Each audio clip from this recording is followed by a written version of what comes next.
How can I get to the market? Nagera nte ku isoko?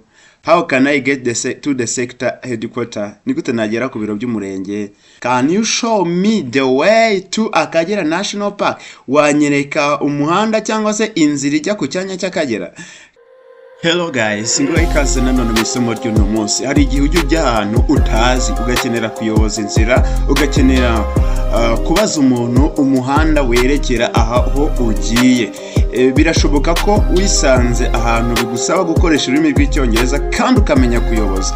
Birashoboka ko nanone waba waratembereye mu bihugu byo hanze bikenera gukoresha ururimi rw'icyongereza, cyangwa se birashoboka ko nawe byazakubaho. Ni ngombwa rero ko twiga uburyo bwo kuyoboza inzira mu rurimi rw'icyongereza. So ngo ikaze rero mu isomo ry'uno munsi, ni ya gahunda tuyaye kwiga icyongereza, ni isomo rya 17. Tugiye kwiga kubaza inzira, kuyoboza inzira.